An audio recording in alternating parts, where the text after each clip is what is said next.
Bonjour les amis, vous revoilà dans la deuxième partie de la série de vidéos sur les ensembles des nombres.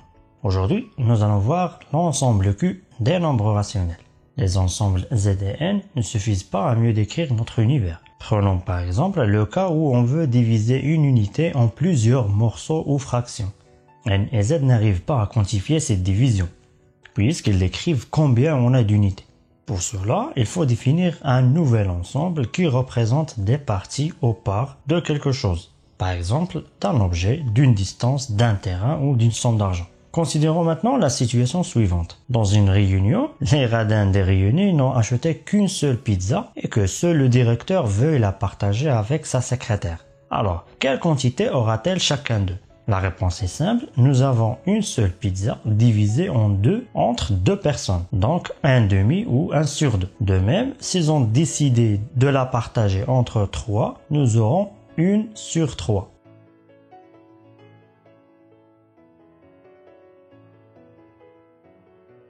Idem pour 4 personnes, vous avez compris, chacun d'eux recevra un quart de la pizza ou 1 sur 4. En développant ce raisonnement, nous pouvons déterminer d'autres quantités. Par exemple, si nous avons 2 pizzas et 3 personnes, chacun d'eux obtiendra 2 sur 3 des 2 pizzas. Si nous avons 3 pizzas et 5 personnes, on définit le nombre 3 sur 5 ou 3 cinquièmes. Et ainsi de suite, nous créons une nouvelle famille de nombres qui sont des fractions d'entiers.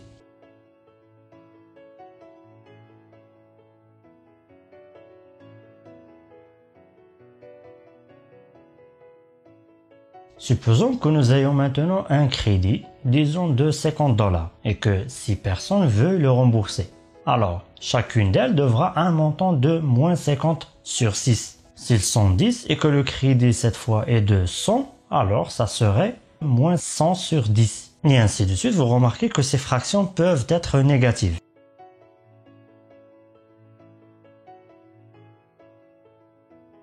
Nous venons donc de créer un nouvel ensemble qu'on note grand Q pour l'ensemble des nombres rationnels.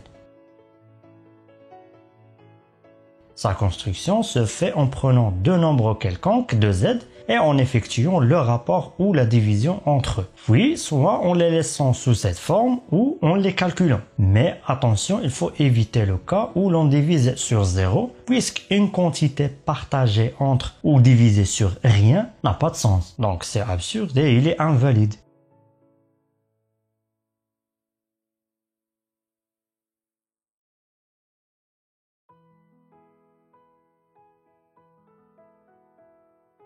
Notez que tout nombre relatif peut être écrit sous forme de fraction, en divisant par 1, puisque chaque quantité divisée une fois est la même quantité. On conclut alors que l'ensemble Z est une sous-partie ou inclus dans Q. On va voir là encore l'élégance des mathématiques à résumer tout ce qu'on a dit sur l'ensemble Q. Par la définition de l'ensemble des rationnels. On a dit qu'on note par Q pour l'ensemble des nombres pouvant s'écrire sous forme d'un nombre relatif P sur un autre nombre Q non nul, c'est-à-dire différent de 0. Et vous voyez comment nous avons compacté toute la phrase en cette suite de symboles. Notez que le nombre se trouvant au-dessus du trait, on le nomme le numérateur. Celui en bas est le dénominateur. L'écriture qu'on a énoncée est appelée l'écriture fractionnaire d'un nombre rationnel, c'est-à-dire le nombre est représenté comme fraction de deux nombres. Un cas particulier de nombres rationnels sont les nombres décimaux. Ce sont des nombres qui peuvent être écrits sous forme d'un entier divisé par des puissances de 10, c'est-à-dire des 1, des 100, 1000, millions, etc. Si vous n'êtes pas familier avec le concept de puissance, je vous invite à regarder ma vidéo sur le sujet intitulée Les puissances. Ce sont donc tout nombre de formes A sur 10 à la puissance n. Ne vous paniquez pas, vous allez vite comprendre cela en regardant ces exemples. Nous avons moins 7 sur 10 qui est moins 7 sur 10 à la puissance 1 et qui est également, en la calculant, moins 0,7. Un autre exemple, le moins 32 sur 1000 qui est moins 32 sur 10 à la puissance 3 et qui est pareil que moins 0,032. Encore 19 sur 100 000 qui est 19 sur 10 à la puissance 5. En la calculant, ça nous donne 0,00019. Enfin, vous avez 12 sur 1 qui est 12 sur 10 à la puissance 0 et qui est également 12,0.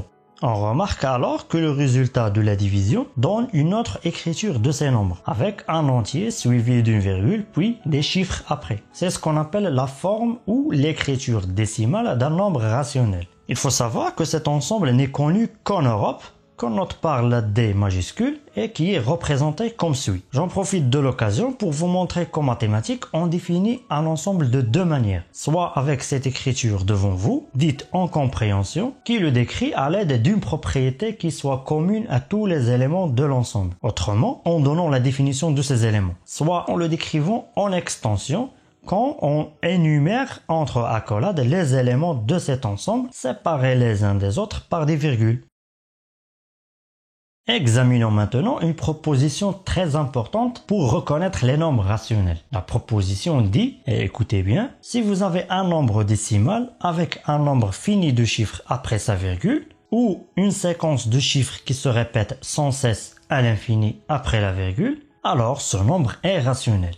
Exemple, 4 sur 5 en fractionnaire est 0,8 en décimal. Ce nombre ne possède qu'un seul chiffre après la virgule, le 8, n'est-ce pas? Il s'agit donc bien d'un nombre rationnel. 1 sur 9 qui est 0,1111 avec des 1 qui se répètent à l'infini est rationnel également, car le chiffre 1 se succède après la virgule indéfiniment. On dit que ce décimal a la période 1, c'est-à-dire la partie qui se répète est le nombre 1. Notez que pour dire qu'un ensemble possède une partie périodique, on écrit seulement la première occurrence ou apparition de cette séquence, puis on lui ajoute un trait au-dessus pour signifier la périodicité. Enfin, on a le chiffre 1,179, 325, etc.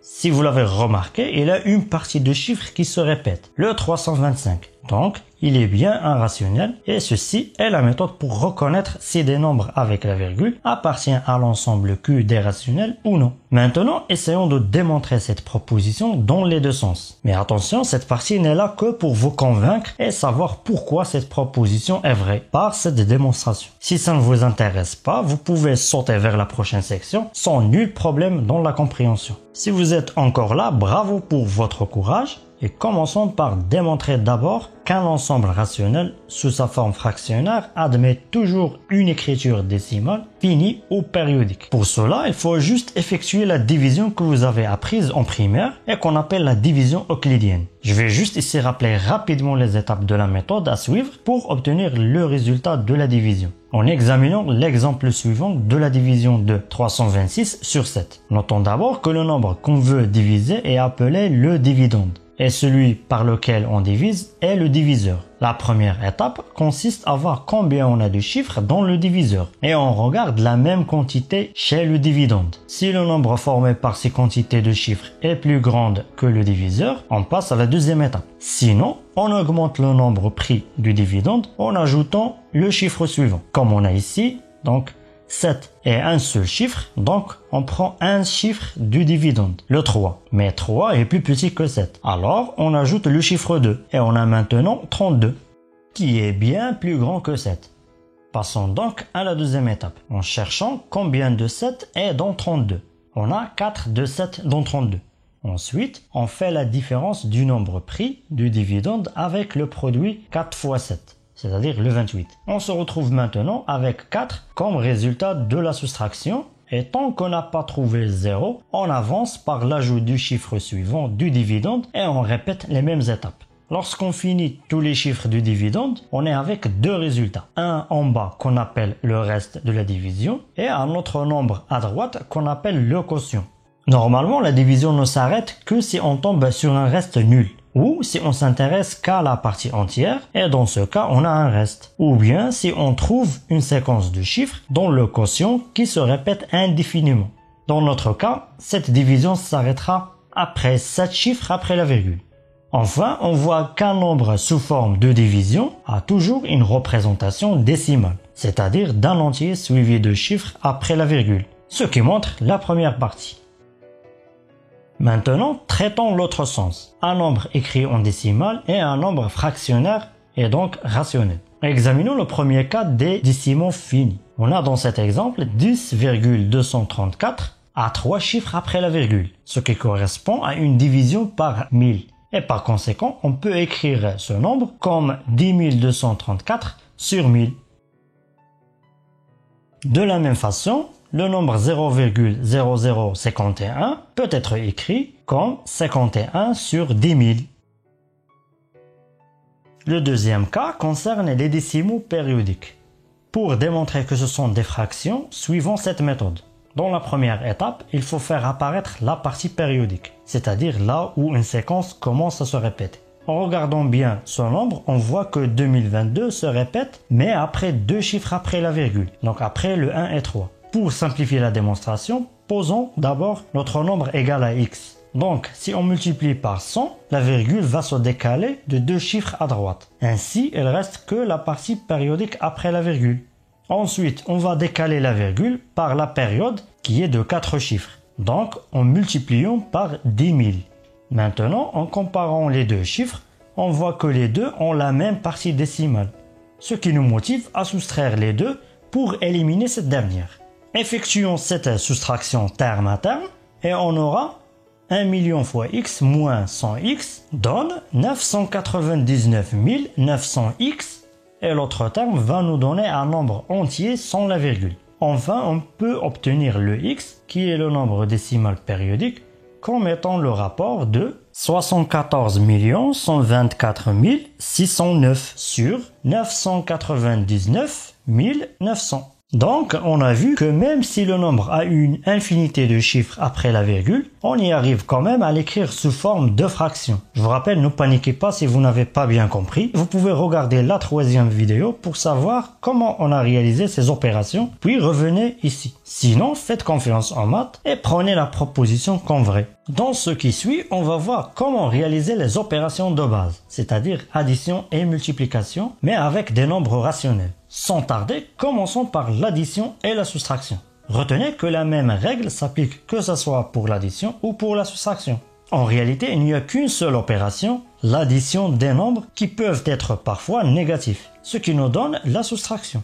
La règle numéro 1 dit que si les deux nombres fractionnaires ont le même dénominateur, on garde ce dénominateur et on réalise l'opération entre les numérateurs. Regardons cet exemple. Nous avons 9 sur 7 moins 3 sur 7. Donc ils ont le même dénominateur, le 7. On garde ce 7 et on effectue l'opération 9 moins 3, ce qui nous donne 6 sur 7. En règle générale, si on a deux nombres, A sur C et B sur C, l'addition ou la soustraction de ces deux nombres s'effectue entre numérateurs, divisé par le dénominateur commun. Maintenant, si les deux n'ont pas le même dénominateur, il faut faire en sorte qu'ils ont un dénominateur commun. Prenons le cas suivant. Le premier nombre, son dénominateur est 4, mais le deuxième est 5, qui ne sont pas pareils. Donc, essayons de trouver le plus petit multiple commun entre les deux, c'est-à-dire le multiple du premier qui est égal au multiple du deuxième.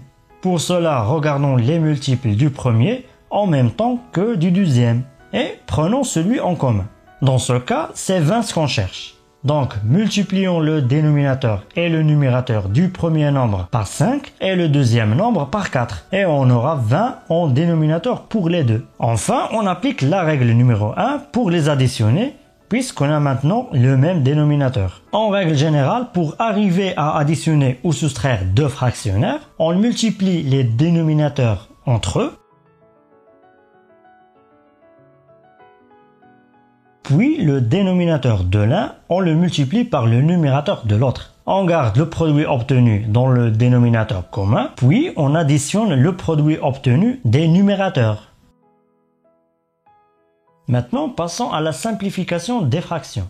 Mais avant de parler de ça, une règle très intéressante et utile, propre au nombre fractionnaire, est que le même nombre rationnel peut avoir une infinité de représentations équivalentes. Et pour les obtenir, il suffit de multiplier ou diviser le dénominateur et le numérateur par le même nombre non nul. Regardez l'exemple suivant. 4 sur 7 est le même que 24 sur 42, obtenu en multipliant par 6 le nombre en haut et en bas. et qui est le même que moins 48 sur moins 84, obtenu après multiplication par moins 12. Pareil pour le deuxième exemple, 240 sur 160, en la divisant sur 10, on obtient le même nombre, 24 sur 16. Ou en le divisant encore sur 8, on obtient le même nombre, le 3 sur 2. On peut généraliser ce résultat comme suit, n'importe quel fractionnaire est égal à lui-même multiplié ou divisé de part et d'autre de son numérateur et dénominateur par le même nombre non nul.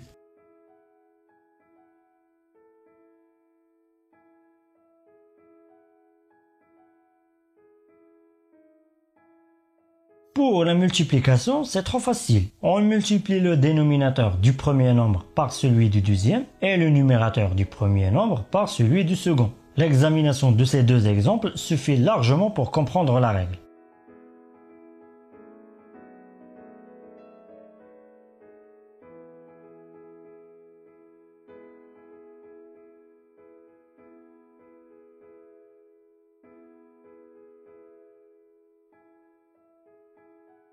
Maintenant, on est prêt avec tout ce qu'on a acquis à simplifier les produits des nombres fractionnaires. La méthode consiste donc à décomposer les numérateurs et dénominateurs en ces multiples les plus élémentaires, c'est-à-dire indivisibles. Ensuite, on élimine les nombres semblables qui se retrouvent à la fois au dénominateur et numérateur. Par exemple, ici 27 est le produit de 3 fois 9, 35 est 7 fois 5, puis 21 est 7 fois 3, et 36 qui est 9 fois 4. On simplifie alors par 9 et 7 et enfin on applique la règle de multiplication des fractionnaires pour obtenir le résultat final.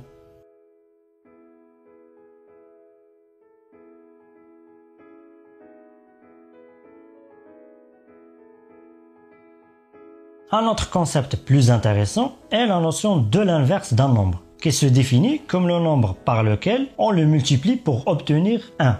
L'inverse d'un nombre x est noté alors 1 sur x. Du coup, x fois 1 sur x donne toujours 1.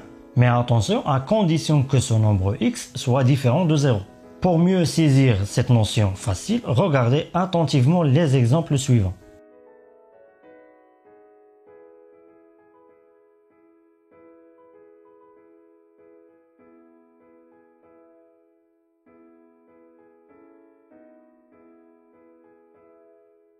Et si ce nombre est fractionnaire, son inverse s'obtient facilement en inversant le rôle du dénominateur avec le numérateur. L'explication est simple, il suffit de calculer le produit x sur y fois y sur x, qui est évidemment 1.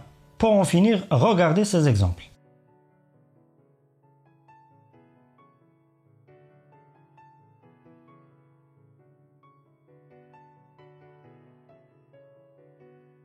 Enfin, la dernière opération qu'on va voir dans cette vidéo est la division de deux fractionnaires. Pour réaliser cette opération, il faut prendre la fraction du numérateur et la multiplier par l'inverse de la fraction du dénominateur. Et on revient au problème de la multiplication de deux fractionnaires, c'est-à-dire la règle numéro 4. Dans cet exemple, 7 sur 6 divisé sur moins 5 sur 3 vaut 7 sur 6 fois 3 sur moins 5. Une petite astuce, si vous avez la division d'un fractionnaire par un entier, n'oubliez pas que n'importe quel entier est fractionnaire. Cela veut dire que tout nombre n est égal à n sur 1. Ainsi, vous pouvez appliquer la règle qu'on a appris, c'est-à-dire la règle numéro 6. J'espère que vous avez appris des choses utiles sur cette vidéo. Je vous encourage à la regarder plusieurs fois pour avoir plusieurs niveaux de lecture ou visionnage afin de bien assimiler les concepts qu'on a traités. N'oubliez pas de vous abonner dans la chaîne, activer les notifications pour être averti des prochaines vidéos. Je vous dis à très vite dans la troisième vidéo et n'oubliez jamais, always ask science questions.